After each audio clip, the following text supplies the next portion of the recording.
Robbie with the regional news. Good evening. The Mackay City Council expects to start taking delivery of the hardware for its new $200,000 computer at the end of the month. The town clerk, Mr. Firstman, said today that during the next week the civic centre would be altered to accommodate the equipment. There'd be a continuous program of staff training and loading data once the machine was installed. Mr. Firstman said a personal computer had already been delivered to the City Engineers Department so staff could familiarise themselves with computer techniques. The first programs to be put into the computer would be the council's payroll and costing. The first rate notices to come off the computer would be issued in September. The Mackay District Cane Growers Executive today unanimously endorsed plans for the Queensland Cane Growers Council to enter the fertiliser business. The Secretary, Mr. Jack Smith, said the Mackay Group was concerned that there was some misunderstanding of the Council's proposals. He said the Executive would call on the state body to again fully explain its proposals to the annual meetings of Mills Suppliers Committees in Mackay next month. Mr. Smith said the Council's proposal was to levy all Queensland growers 6 cents per tonne of cane in 1984 and 1985 to buy a controlling interest in North Queensland Fertilisers Proprietary Limited. The Plain Creek Mills Suppliers Committee today warned the area's cane growers that there had been a mistake in the latest Bureau of Sugar Experiment Station's bulletin. A committee spokesman said the bulletin claimed not approved for planting in the district.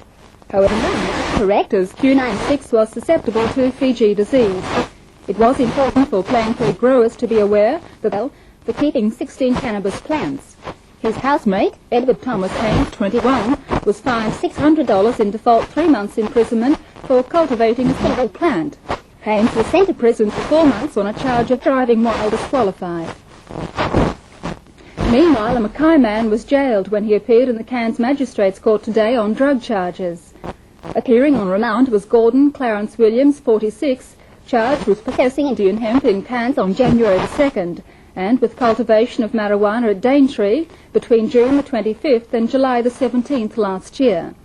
Williams, a construction worker, pleaded guilty and was sentenced to 2 months jail. Gas authorities have warned people not to carry gas cylinders and aerosol packs in the cabins of their cars. Joey O'Connor reports. The warning follows damage to a car at remote.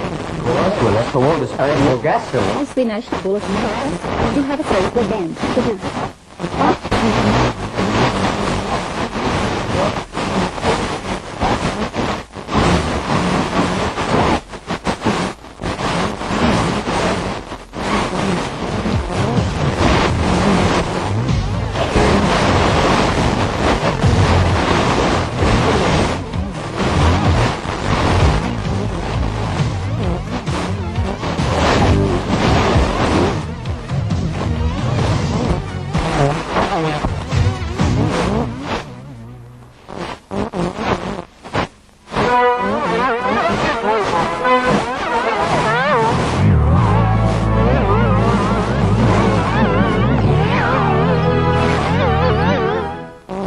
Northwest Queensland was flooded again as the wet season moves in. Good evening, Scott McKinley with tonight's National Network News. We'll have more on the flood shortly. Also tonight, former Liberal Foreign Affairs Minister Mr. Tony Street to retire. Brisbane detectives uncover a fraudulent operation involving cheques. And in Western Australia, an urgent investigation into the operations of the CSIRO following a series of staff businesses. There are the details. Much of Central Australia is cut off by road and rail, and the floodwaters are causing trouble in Queensland and South Australia. Alice Springs is virtually isolated. All trains on the Central Australian line have been cancelled for at least 5 days. Railway lines west of Townsville could be blocked for up to 1 week as floods will continue to hamper repair work. Flinders Highway between Richmond and Julia Creek is unlikely